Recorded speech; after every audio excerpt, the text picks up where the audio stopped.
Oui, je sais très bien, je suis en retard. Cette vidéo devait sortir dimanche. Mais bon, on n'est qu'à 2 jours de retard, ça va. On va pas chipoter pour 2 jours de retard.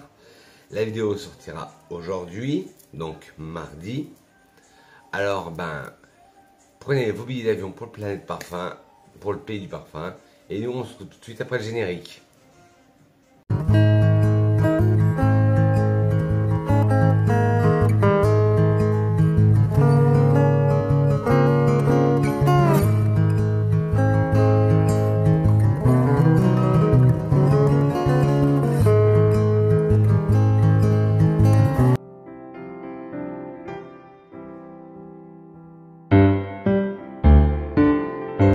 Clap, Fumée Renouille, c'est Vincent de retour pour une nouvelle capsule parfumée. J'espère que vous avez pris du bon temps parfumé. Oui, comme je vous ai dit dans l'intro, cette vidéo devait sortir plus tôt, mais après, vous savez, comme on dit, il y a toujours des imprévus, voilà, cherchez le mot. Mais là, ne vous inquiétez pas, tout va bien. Si on se retrouve aujourd'hui, c'est parce que, ben oui, on est déjà fin août. La rentrée arrive à grands pas, c'est en moins d'une semaine. Donc, j'ai fait mes parfums pour la rentrée, mes indispensables pour la rentrée. Alors à la base, ça devait être un top 10. Mais comme vous le savez, moi et mes parfums, c'est une grande histoire d'amour. Et j'ai pas pu me résoudre à en choisir 10. Donc j'en ai choisi 12. Sinon, je me suis arrêté à 12, sinon j'allais tous les choisir. Et même je viens de me rendre compte que je devais en prendre un 13e, mais que je n'ai pas pris, ben tant pis. Hein. Et en plus, vous savez que moi, je préfère les chiffres pairs à impairs. Alors, dans cette sélection, il y aura de tout. Il y aura du féminin, du masculin, du parfum designer, parfum sélectif, Nocibé, Marino, Sephora, de la niche, de la semi-niche, enfin semi-niche, oui. Le premier, justement, c'est la semi-niche. Et si vous êtes ready, let's go. Et ça dépend à quelle heure vous regardez cette vidéo. Prenez de quoi boire, manger, drinker, luncher. Vous êtes même bruncher. Il y en a qui brunchent la semaine. Moi, comme d'habitude, je suis accompagné de mon petit verre d'eau. Et de mon café. Et pour rien vous cacher, comme je vous cache rien, au début j'avais commencé à tourner ma vidéo avec ma ring light, mais ça rendait mal, donc j'ai coupé ma ring light, ça me sert juste de trépied, et j'ai allumé avec la lumière artificielle. Bon let's go. Alors le premier, alors c'est ça que je vous ai, c'est la semi-niche, parce que c'est un parfum de niche que personne n'en parle. Il est j'en ai jamais entendu parler sur YouTube. Je vous en avais fait une vidéo justement sur cette marque dans la vidéo. Pourquoi personne n'en parle? C'est la marque Plantes et Parfums de Provence. Et celui que j'adore pour la rentrée, c'est Nuit d'Iris. Alors, il y a une petite histoire derrière le packaging. Ils disent l'évocation d'une nuit chaude et charnelle et sacrée à la fois. Les notes poudrées et suaves de l'aile d'iris, de l'héliotrope et de la violette se réchauffent aux accents de la vanille et du musc. Un parfum troublant d'élégance et de majesté. Et comme son nom ne l'indique pas, c'est un parfum non genré. Alors il est over poudré, il est over musqué, mais c'est un parfum non genré. Et c'est du Made in France, plantes et parfums de Provence. C'est fait à Grasse et les usines se trouvent dans le 84. Et vous pouvez le trouver dans certains dépositaires. Ils ont un site internet ou sur certaines références, ils sont sur Nocibé. Mais ne vous inquiétez pas, toutes les informations seront en bas de description. Alors, Nuit d'Iris de Plantes et Parfums de Provence, comme son nom l'indique, c'est l'iris. Un bon parfum poudré, c'est un ambré floral, avec en tête de la mandarine, de l'élémie et de l'iris, en cœur de l'héliotrope, de la violette et du cèdre, et en fond du musc, de la vanille et du santal. Alors, En tête, on sent d'abord ce côté zesté, vibrant de la mandarine qui donne un twist à ce parfum, un côté hespéridé. Puis nous avons l'élémie qui donne ce côté encens, baumé. Puis bien sûr un parfum qui s'appelle Nuit d'Iris sans iris, ce n'est pas un parfum qui s'appellerait Nuit d'Iris. On sent l'iris très poudré, poudre de maquillage. Puis en cœur, l'héliotrope et la violette lui apportent encore cette facette encore plus poudrée, mais avec un côté légèrement amandé donné par l'héliotrope. Le cèdre lui donne un côté minéral, comme je dis toujours, le cèdre pensez à l'odeur d'un crayon de papier qu'on taille, voilà à quoi ressemble le cèdre. En fond, des muscs blancs, des muscs tout doux, cotonneux, doudous. La vanille, on la sent, mais elle est ni trop sucrée, ni trop épicée. Là, entre les deux, ça donne ce côté encore plus poudré. Et les santal donnent un côté crémeux, laiteux au parfum, que j'adore. Et ce parfum, c'est mon parfum de rentrée, un de mes parfums de rentrée, parce que ben, là, il y en aura 12, mais plus cocooning.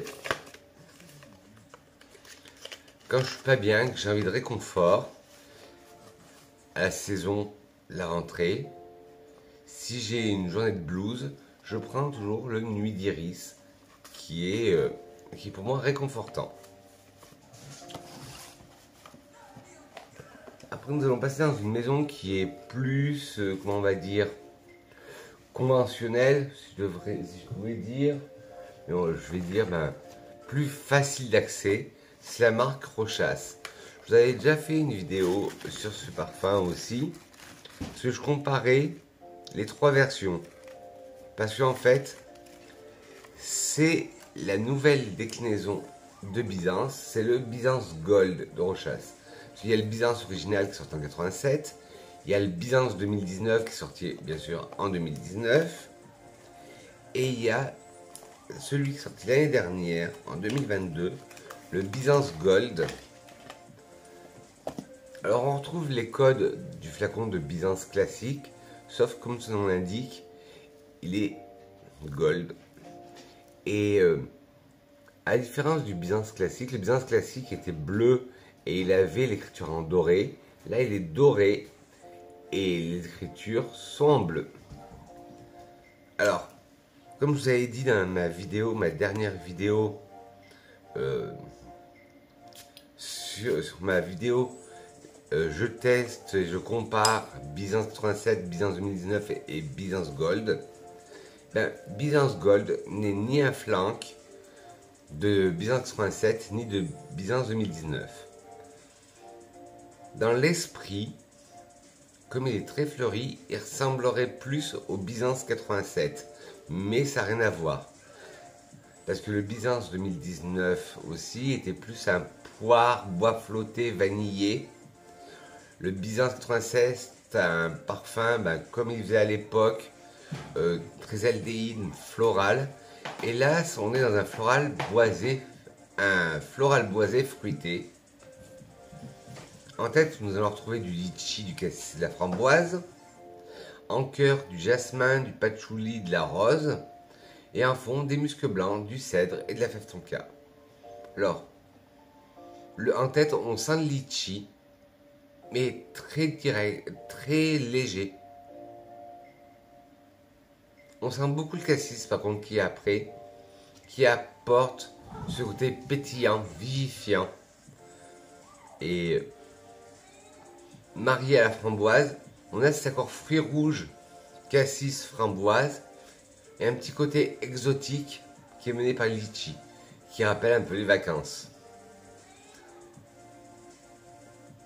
En cœur, nous avons du jasmin, un jasmin blanc, pas trop solaire, un jasmin blanc classique, un patchouli. Par contre là, le patchouli, ça prouve que comment on travaille son parfum, le patchouli peut être bien. Parce que là, il est très bien construit le parfum, et le patchouli, il est intense. Je le sens très bien, mais ça me dérange pas. Alors, parce que vous savez que moi, d'habitude, avec le patchouli, j'ai un peu de mal. La rose, on la sent, c'est une belle rose bulgare, une belle rose parfumée. En fond, nous avons des muscs blancs qui donnent ce côté cotonneux au parfum. Du cèdre, comme je vous l'ai dit dans le parfum précédent, cette odeur minérale qui donne cette odeur de crayon légèrement taillé. Et en fond, et nous avons aussi la fève tonka qui donne ce côté légèrement amandé, sucré. Mais ce parfum est une très belle version de Byzance. Si vous trouvez pour vous comparer, si vous trouvez le Byzance 87, le classique, entre guillemets, excusez-moi, trop mémère, et que le Byzance 2019, si vous l'avez senti, que vous le trouvez trop sucré, le Byzance Gold est une belle alternative des entre-deux. Après, un parfum que j'essaierai de vous trouver le lien, parce que je sais qu'il est très dur à trouver. Pourtant, il avait fait la hype quand il est sorti. Tout le monde en parlait. Et je ne sais pas pourquoi il a été discontinué. Je sais que la marque a fait des repackaging, des rebranding. Elle a retravaillé la marque. Et pourtant, celui-là, c'était un de leurs plus grands succès. Mais on ne le trouve plus. Alors, j'essaierai de vous trouver un lien. Bon, j'arrête de faire durer le suspense. C'est le Hyperbol de chez Courrèges. Alors ça, c'est le parfum rentrée automne par excellence.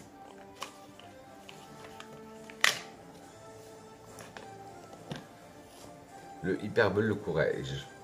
Moi, j'ai le format 100 ml. Et je l'adore. Le flacon fait très 60s, 70s, que Courrèges, c'était très à la mode dans ces années. Alors vous pouvez soit le vaporiser comme ça, sans enlever le cabochon, comme ça, mais je trouve ça pas pratique, ou enlever le cabochon, je trouve ça plus pratique. Mais je trouve que c'est beau avec le cabochon. Alors, celui-là, s'il est sorti en 2016, Hyperbol Courrèges, c'est un ambre épicé. Bon, il le catégorise en femme, et pour moi, il est non genré. Il a été créé par Jean-Jacques, qui est le parfumeur maintenant de chez Caron, je crois. Et c'est Jean, et le nom de famille c'est Jacques, c'est pas Jean-Jacques. Et c'est pas le prénom Jean-Jacques, c'est Jean et le nom de famille Jacques.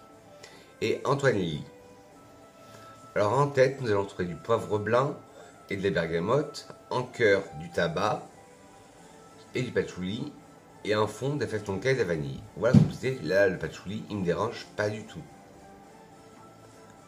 En tête, on sent le poivre blanc et la bergamote qui donne ce côté, comme je vous disais à chaque fois, pamplemousse fleuri. Et moi, quand je le sens, quand je le porte, j'ai une odeur. Bon, peut-être pour certains, vous allez dire que je suis méchant de dire ça, mais je sens la cire, l'encaustique. Et moi, j'adore cette odeur. En cœur, nous avons du tabac et du patchouli. Pareil, le tabac, les fleurs de tabac, elles sont bien. Et le patchouli, très bien travaillé. J'ai rien à dire sur le patchouli là. Et en fond, de la fève tonka et de la vanille qui apporte un côté plus rond, plus sucré, plus ambré au parfum. Mais pareil, celui-là, Hyperbol, c'est un de mes parfums chouchou d'hiver. Et donc, je l'adore. Alors, un parfum que j'étais obligé de mettre dans ma sélection de parfums de rentrée, c'est le Pied Givenchy, qui est celui-là et pour homme. Et pour la petite anecdote, ma mère me l'a offert après j'ai eu mon brevet et avant que je rentre en seconde. Et ça a été le parfum qui a marqué toute mon année de seconde. Bon, là, c'est un nouveau flacon, enfin nouveau que j'ai depuis 2-3 ans. Parce qu'il y a 2-3 ans, je ne sais pas s'ils l'ont fait cette année, chez Sephora, le parfum 100 ml était au prix du 50 ml. Donc ça valait beaucoup le coup. Et ce parfum, je l'ai toujours aimé. Et en plus, pour moi, comme le Hyperbol, eh ben, il est non-genré pour moi. Mais il est mis dans le rayon masculin. Mais généralement, quand les magasins mettent dans les rayons féminin ou masculin. C'est plus pour, comment on dit ça, pour le branding, pour la marque, tout ça. Parce que je sais pas si vous vous rappelez, je saute du coq à l'âne, bon, et là il y a mes chats qui sont restés. Quand chez Dolce Gabbana, ils avaient fait la gamme avec les oracles de tarot, les arcanes de tarot, et ben, il y en a qui étaient classés non genrés, ben, ils étaient classés au rayon des hommes ou au rayon des femmes. Ils ne le mettaient pas dans les deux rayons. C'était, par exemple, le numéro 10, qui est la roue de la fortune, qui s'appelait la roue de la fortune, il était classé non genré, mais non, il était classé chez les hommes. Alors, et le 3, l'impératrice, qui était aussi non genré, ben il avait mis au rayon féminin. Bon, n'importe quoi, mais bon, après ça, on va pas rien y refaire. Alors, ce parfum, ben, il me rappelle beaucoup de souvenirs, mon année de seconde.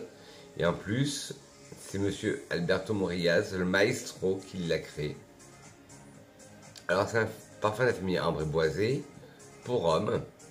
Alors, en tête, vous allez retrouver de la mandarine, du romarin, de l'estragon, du basilic. En cœur, de l'anis, du géranium, du néroli et du muguet. Et en fond, de la vanille, de l'amande, de la tonka, du benjoin et du cèdre. J'ai remarqué en faisant mes recherches que tous les parfums que j'aimais porter à la rentrée, il y avait souvent les mêmes notes. Cèdre, tonka, vanille. Alors en tête, la mandarine, on commence l'ouverture par un côté zesté, vibrant. Puis on part sur un côté aromatique, avec le romarin, l'estragon et le basilic. Puis en cœur, nous allons sur un côté épicé, avec l'anis, un côté épicé chaud. Moi qui suis pas trop fan de l'anis, ben je la sens pas trop dedans. Le géranium lui donne ce côté floral, mais floral de sous-bois, de terre mouillée. Le néroli lui donne cette touche très féminine, très suave. Le muguet, on le sent très peu. Alors, oui, j'ai vu des vidéos où on dit oui, mais le muguet sent pas trop. Sur un certain parfum, on sent plus la poire que le muguet. Il faut savoir que l'odeur du muguet n'a jamais été recréée à 100%. Parce que le muguet est une fleur muette. Donc, il a été créé, il est recréé en molécules synthétiques.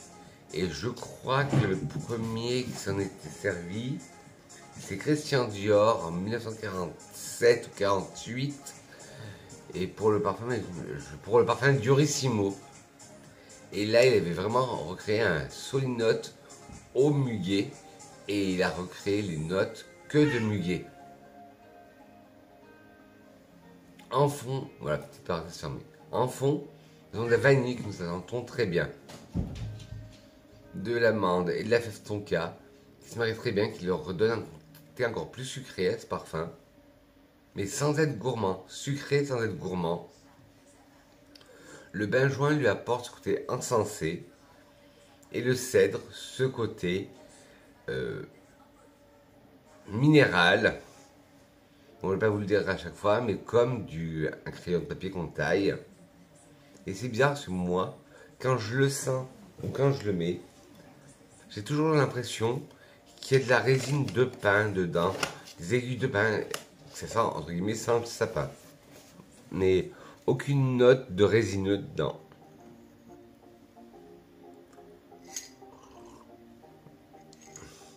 Alors là, on va faire un bond dans le temps, après mon verre d'eau. On va aller chez Grey avec le cabochard de chez Grey. Un parfum, pareil, que je sais que dans ma communauté, beaucoup de gens l'adorent. Mais je trouve qu'on en parle peu. C'est vrai que c'est un parfum en plus qui est assez ancien, parce qu'il a été créé en 1959. Et je viens de voir que ça a été racheté par le groupe Lalique Botti Grey. Alors je vous disais, c'est un parfum qui date de 1959, donc un très vieux parfum. Et l'autre particularité, c'est que c'était le premier parfum cuiré pour femmes, le premier parfum de la famille cuir. Alors, Cabochard de chez Grey est un parfum féminin, cuir, et il a été créé en 1959. Et le nez derrière ce parfum, c'est Bernard Champ. Alors, comme à l'époque, c'était la mode des vieux, dans les parfums très vintage, très vinty, c'était la mode des listes de composants à rallonge. Alors, vous êtes prêts? On prend notre respiration. En tête, nous allons avoir des aldéhydes, de la sauge, des épices, de l'estragon, de l'asphétide, du citron et de notes fruitées. En cœur, du géranium, de la racine d'iris, de la rose, du jasmin, de l'ylang-ylang. Et en fond, du cuir, de la mousse de chêne, du tabac, du vétiver, du patchouli, du santal, du musc, de l'ambre et de la noix de coco. Voilà. Alors, en tête, déjà, on sent les aldéhydes. Mais là, le côté pétillant des aldéhydes, comme du champagne. Sur les aldéhydes, soit ils peuvent avoir un côté pétillant champagne, ou un côté métal chaud, comme des fers à repasser qui sont encore chauds. Là, quoique, il y a les deux facettes. Il y a la facette pétillante, quand il est sur touche, et quand je le sens comme ça au flacon, on sent que c'est plutôt métallique. La sauge lui donne ce côté aromatique. Les épices, alors là j'irais plutôt des épices chaudes, comme de la cannelle par exemple. L'estragon lui apporte encore ce côté plus aromatique qui avait été apporté par la sauge. L'asphétide, c'est vrai que le nom ne fait pas rêver, c'est une fleur qui est de la famille des férules gommeuses, mais qui a une odeur assez âcre, assez amère.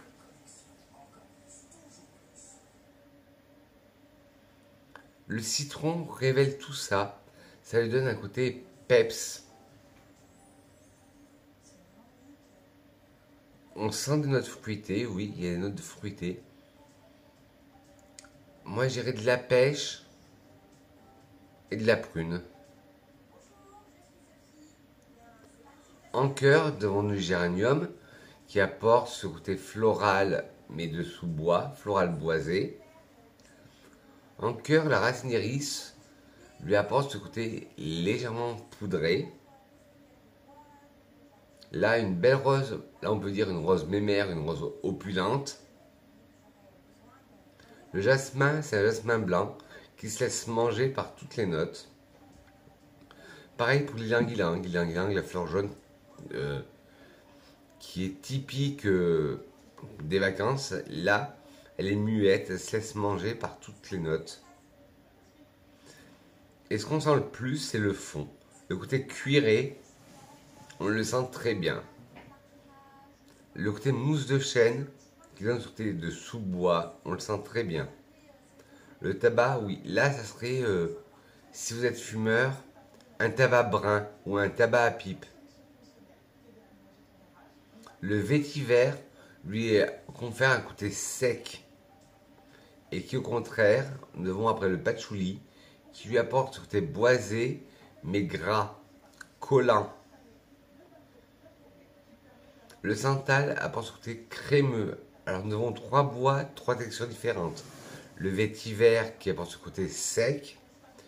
Le patchouli qui apporte un côté un peu plus gras, un peu plus collant. Et le santal qui apporte ce côté un peu plus crémeux, un peu plus lacté. Un musc, là on est plutôt sur du musc animal. Un musc noir. L'ambre, plutôt sur de l'ambre gris. Pareil, une ambre animale. Et ils disent en fond aussi de la noix de coco. Que j'arrive pas trop à discerner. On sent plus le fond, sauf la noix de coco.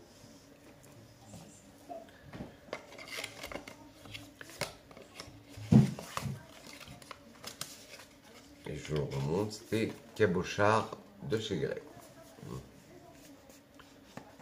Ensuite. Ah ben ça va. J'en ai déjà parlé de 3, 5 en 25 minutes, 24 minutes. J'ai cru que j'allais mettre plus de temps que ça. Hop. Abanita, l'esprit de Molinard. Alors c'est le packaging blanc et le flacon blanc. C'est moi, Abanita classique. Je le trouve trop fort, trop oppressant pour moi. Parce qu'il y a une overdose de patchouli. Alors que dans Abanita l'esprit, nous allons retrouver quand même patchouli, mais moins, en moindre quantité et mieux travaillé. Alors, le flacon, c'est le même qu'Abanita classique. Abanita classique, il est noir. Et je ne sais pas si vous allez voir, mais en hologramme, il y a les déesses qu'il y a sur le flacon d'Abanita.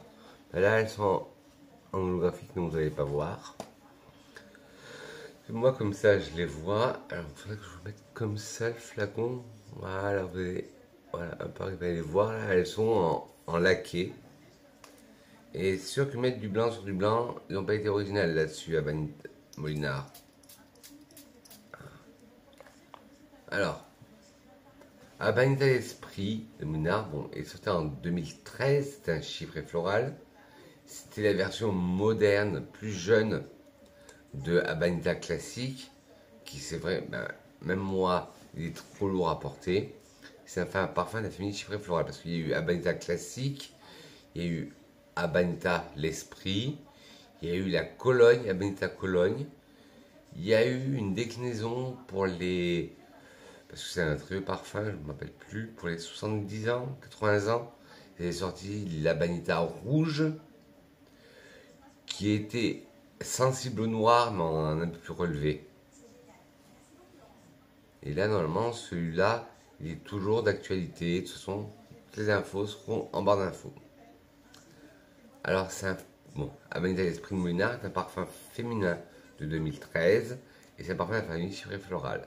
Mais pareil, vous savez, les parfums n'ont pas de genre. Et celui-là, je trouve il a des notes masculines aussi. En tête, nous allons retrouver du cyste, de la muscade, du citron. En cœur, de l'héliotrope, du mimosa, du jasmin et de la rose. Et en fond, du musc, du benjoin, du patchouli et du vétiver. Alors, en tête, le cyste, on le sent bien. Cette résine de fleurs, c'est une fleur blanche. Et sa résine, elle a une odeur de cuir, d'encens mélangé. Et c'est ce qui me saute au nez en premier. Puis nous avons la muscade que je sens un peu, puisque il y a 3 notes que je... Il y a bon, plus que 3 notes. Et une des notes que je supporte le moins en parfumerie, c'est la note muscade. Alors je la détecte là. Puis nous avons un citron. Ben, le citron, oh, désolé, ça gargouille. Mais là le citron, je le trouve pas. En cœur, nous avons l'héliotrope et le mimosa qui vont conférer un côté légèrement poudré à ce parfum. Il est légèrement poudré. Alors, si vous cherchez un parfum poudré, je ne vous conseille pas Abanita l'esprit, c'est légèrement poudré. Si vous voulez vraiment un poudré, je vous recommanderais plus le Nuit d'Iris. Oups. Je reviens. Je vous conseillerais plus le Nuit d'Iris que je vous ai parlé tout à l'heure que le Abanita l'esprit.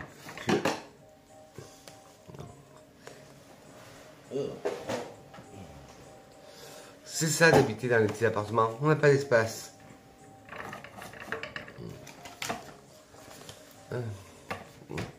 Ouais.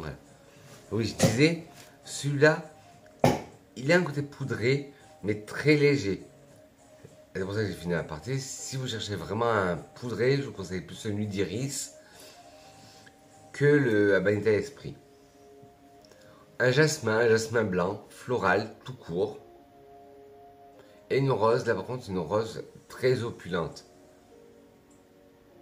En fond, un musc qui oscille entre musc blanc et musc noir, entre un musc animal, bon la Strat Synthèse c'est 2013, et un musc blanc, un musc doudou, un musc cotonneux. Le benjoin lui confère ce côté encensé. Et nous avons encore cette dualité bois gras, bois sec, boisé gras, boisé sec. Le patchouli, pareil, très bien travaillé, lui donne ce côté boisé gras qui colle à la peau. Et nous avons le vétiver qui, au contraire, apporte ce côté boisé mais sec. J'adore cette dualité des parfums patchouli vétiver qui ont un côté gras avec le patchouli qui colle à la peau, qui prend, et le côté sec d'un parfum qui vient annuler tout ça. J'adore. Et ça, je vous ai pas dit, c'est la Manita l'Esprit, c'est de l'autre parfum. Eau de toilette, eau de toilette, eau de toilette.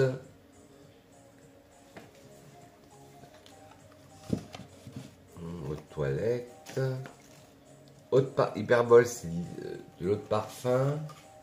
Et une iris de toilette. Et le Manita l'Esprit, c'est de l'eau de parfum. Ensuite, ça, c'est mon parfum chouchou. En plus, c'est sentimental, ça m'a été offert par mon homme à Noël. Dans le coffret avec la pluche, je vous l'ai montré dans ma vidéo mes coffrets reçus pour Noël. C'est le Giorgio de Giorgio Beverly Hills, mais c'est le jaune. Il y a le vert aussi qui s'appelle le Holiday, qui est plus Summer Vibes, fleur jaune, fleur blanche. Qui est plus, moi je dirais pour le printemps. Celui-là, il fait plus estival. Je le mets dans la catégorie rentrée parce que je sais qu'il fait toutes les saisons. Moi, je le porte à toutes les saisons. Été comme hiver, printemps comme automne. Je porte le Giorgio Beverly Hills. Bon, il n'est pas beaucoup descendu parce que je l'ai que depuis Noël. Et si vous êtes comme moi, fan de la tubéreuse, c'est une ode à la tubéreuse parfum. Alors, Giorgio de Giorgio Beverly Hills, c'est un parfum floral féminin, sorti en 1981, et le nez derrière ce parfum est Bob Aliano. En texte, vous allez retrouver de la fleur d'oranger, de l'abricot, de la pêche, de la bergamote. En cœur, de la tubéreuse, du gardénia, du jasmin, de l'ylang,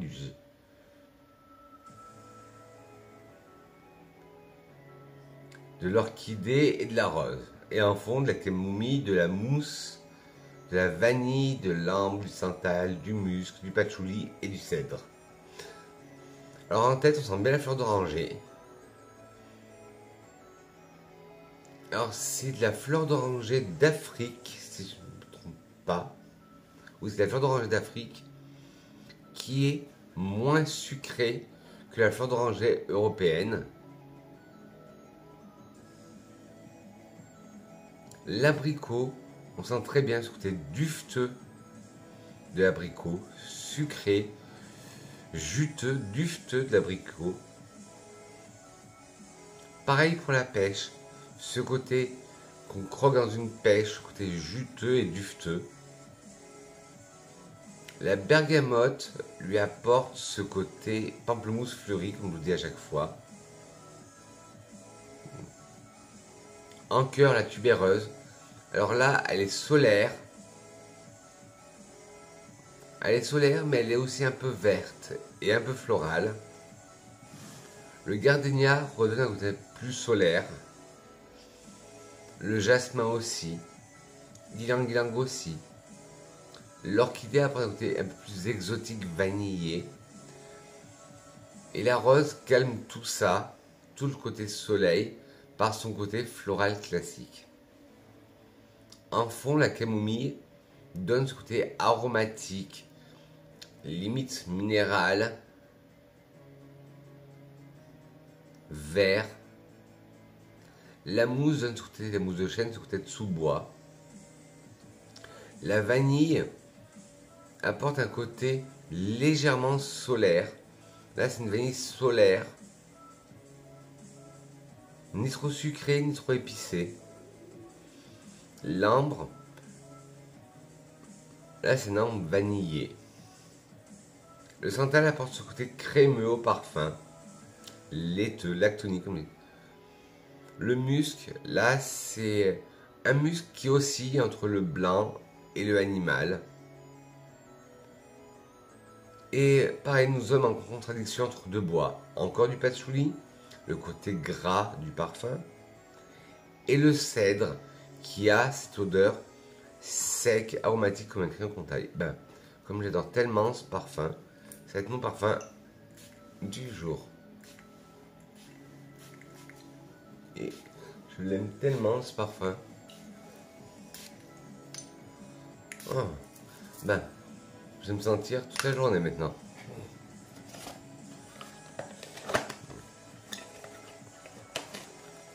C'était le Giorgio de Giorgio Beverly Hills.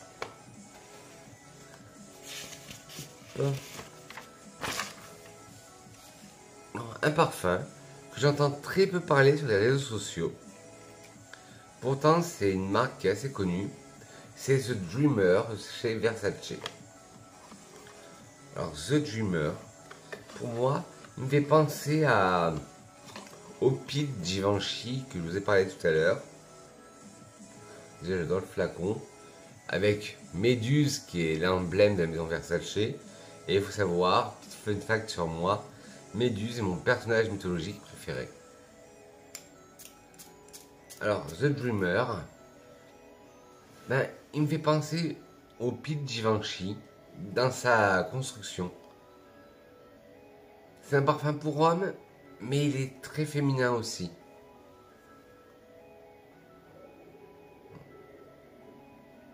Alors, ce parfum est sorti en 2010 pour homme. Je n'ai pas pu retrouver le nom du nez.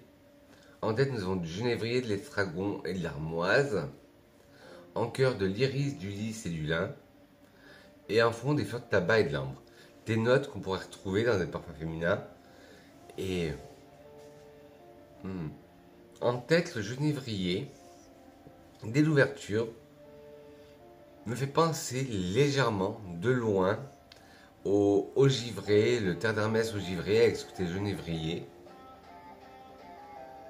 Et moi, je sens de la menthe, mais il n'y a pas de menthe. Ce qui me rappelle la menthe, c'est l'estragon qui est à l'intérieur, qui donne un côté encore aromatique, encore plus aromatique au parfum. Puis l'armoise, un côté aromatique vert. La tête est une tête aromatique. Oh, j'ai même pas marqué la famille. Pour moi, c'est un aromatique floral et ambré. En cœur, nous avons de l'iris, qui est poudré, qui donne un côté poudré, porté par le lys. Le lys qui apporte un côté poudré mais floral à la fois. Puis le lin qui apporte un côté linge propre. En fond, nous avons de la fleur de tabac, toute douce, une vraie fleur. Et en fond, de l'ambre qui lui confère ce côté vanillé. Mais je trouve que, bon, je suis en train de parler, sur touche et sur peau, bon là j'ai pas mis de Giorgio, ça donne pas pareil. Sur peau, bon, il faut attendre encore quelques minutes, quelques secondes. Ouais, on le sent plus sur la peau que sur touche. Celui-là, le parfum, je vous le conseille, le Versace The Dreamer. Si vous le trouvez, testez-le sur peau et pas sur touche. La touche lui rend pas justice. Ouais. Les facettes, on les retrouve plus quand il est sur peau. Il faudra que je repense à le mettre celui-là. Je vais le laisser sortir. Ce sera mon parfum du jour de demain. Alors, un parfum que je vous bassine aussi avec depuis longtemps. Non, ce n'est pas le Gucci Bloom. Et courage, après ça, il ne restera plus que 3 parfums, 38 minutes de vidéo. C'est le Twilly d'Hermès. Mais le classique. Si vous avez l'eau poivrée que je n'aime pas, vous avez l'eau ginger que j'adore. Et là, il faut que je mette mon nez dessus. Il y a le Tutti Twilly qui vient de sortir avec des notes de litchi à l'intérieur et du gingembre. Il faudrait que je sente ça. Alors là, bon, vous le savez, je l'ai déjà dit, il est au fond de sa vie. Et je vais le mettre sur ma wishlist. Et j'ai le coffret qui était sorti à Noël il y a 3 ans. Avec dedans la miniature de 7 ml 5. le lait pour le corps et le flacon de 50 ml. Et là, c'est notre parfum. Le Versace, c'est une autre toilette. Et alors, Twilly d'Hermès, comme je le dis à chaque fois, c'est pour moi. Ben, déjà, c'est le nom de la pub. Ils le disent. Le parfum des filles de Londres. Et pour moi, ça sent le thé. Alors qu'il n'y a pas de thé. Alors, il a été créé en 2017. C'est un parfum floral, féminin, et qui a été créé par Christine Nagel. Pour moi, c'est un thé. En tête, vous avez du gingembre, de la bigarade et de la bergamote. En cœur, de la tubéreuse, de la fleur d'oranger et du jasmin. Et en fond, vous entendez de la vanille. Moi, je vois bien ce parfum le boire le thé à l'odeur de Twilly d'Hermès. Alors en tête, on sent bien le gingembre qui lui donne ce côté épicé frais. La bigarade lui confère ce côté un peu espéridé. Tout comme la bergamote qui lui apporte ce côté pamplemousse fleuri. En cœur, la tubéreuse. Alors là, c'est une tubéreuse totalement florale. La fleur d'oranger, on sent très bien. Et le jasmin floral aussi, classique. En fond, le santal lui apporte un côté un peu plus rond, un peu plus laiteux. Et la vanille, une vanille épicée. Mais le Twilly d'Hermès, je l'adore. Je l'adore.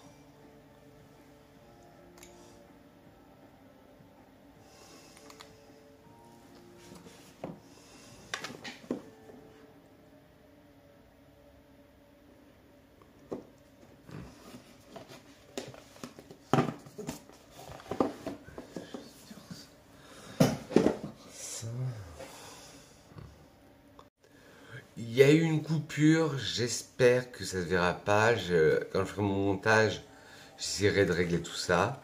Alors j'avais fini avec le Twilly d'Hermès et je disais que oui, je l'ai remis sur ma wishlist, je l'adore et que pour moi il me fait penser à un thé à la tubéreuse. On arrive à un des derniers parfums. Alors il m'a mis du et je vous avais présenté aussi dans ma vidéo coffret. Il m'a mis du temps à l'apprécier, ce parfum. Il est sorti en 2003. Mais il a eu une telle hype que je le sentais sur tout le monde. Comme ben, se passait pour La Vie est belle, La Petite Robe Noire, tout le monde le portait. Ou Angel à l'époque. C'est le For Her de Narciso Rodriguez, mon édition haute toilette, le noir.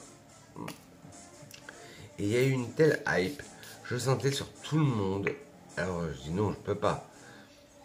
Et un jour, j'ai franchi le cap, je m'en suis mis sur moi. Et ben, je l'ai adoré. Et en plus, la tendance, la hype était partie. Alors, c'était un floral boisé musqué. De toute façon, Narciso Rodriguez, il est connu pour ses parfums musqués. C'est un parfum féminin. Le nez derrière ce parfum, c'est Christine Nagel et Francis Kurkdjian.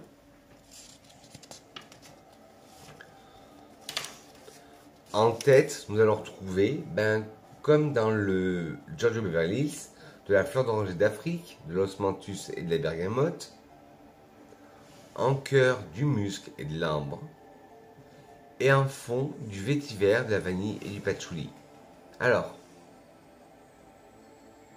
moi, c'est vrai que la fleur d'oranger n'est pas aussi sucrée, comme dans le Giorgio Beverly Hills, que la fleur d'oranger, que je dirais, européenne. La fleur d'oranger d'Afrique, je la trouve très plus florale et moins sucrée un peu. L'osmanthus, cette petite feuille, cette petite fleur qui peut être orange, violette ou blanche. Et quand on a froid, ça sent la pêche et l'abricot confit. On la sent très bien. La bergamote apporte ce côté légèrement pamplemousse fleuri, comme je le dis à chaque fois.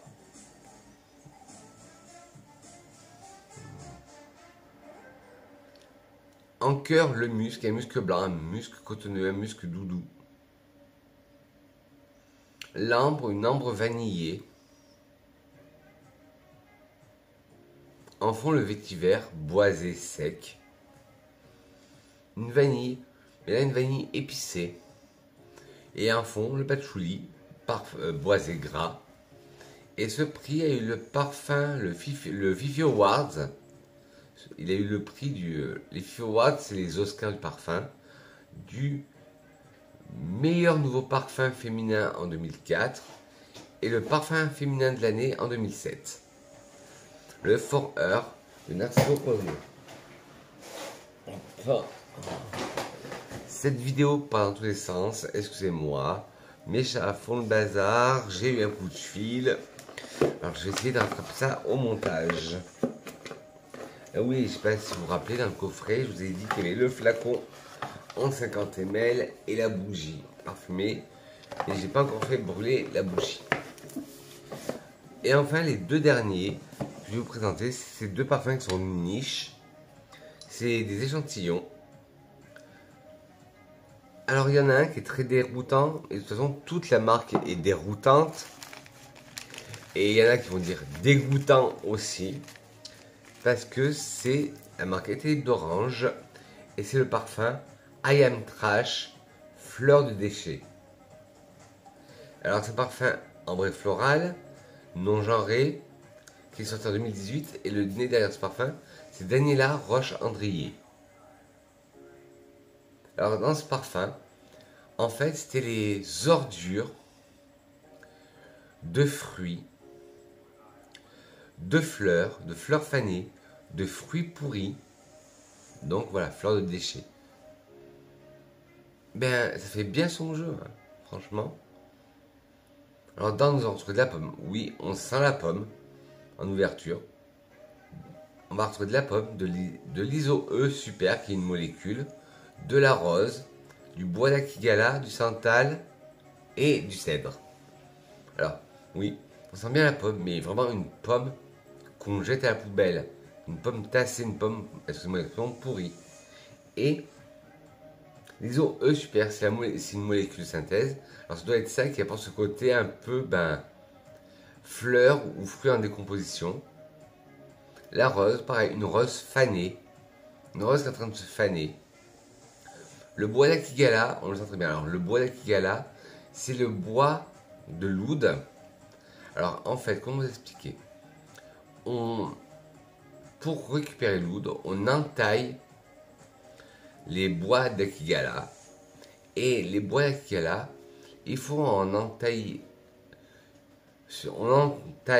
On fait une scission sur l'écorce et on en entaille 1000. Et sur les 1000, il n'y en a qu'un qui va donner l'oud, qui est un parasite qui vient se mettre dans ce bois, dans la sève. C'est pour ça que l'oud est très cher. Alors oui, on sera un côté légèrement oudé. Le santal apporte ce côté crémeux, lacté au parfum, et ça contrebalance aussi. Ça aurait été le mot du jour, contrebalancer, avec le cèdre, le bois de cèdre qui a ce côté aromatique, comme quand on aille un compte papier. Et celui-là, il faut le sentir. Celui-là, par contre, je ne vous dirais pas de l'acheter à l'aveugle. Allez le sentir. Il est très particulier. I Am Trash, les fleurs de déchets de Éthylibre d'Orange. Parce que les parfums Éthylibre d'Orange, en général, ils sont très, très déroutants. Très, très déroutants. Soit on aime, soit on déteste. C'est un peu comme les Mugler. Soit on aime, soit on déteste. Et le dernier, c'est le œillet Louis XV de chez Oryza Legrand.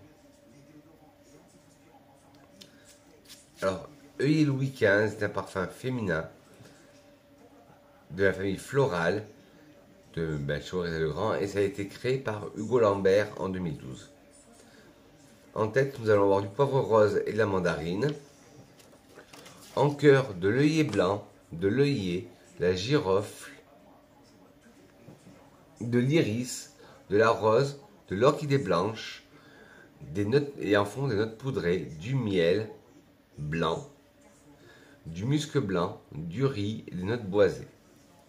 Alors, en tête, à l'ouverture, On sent bien le poivre.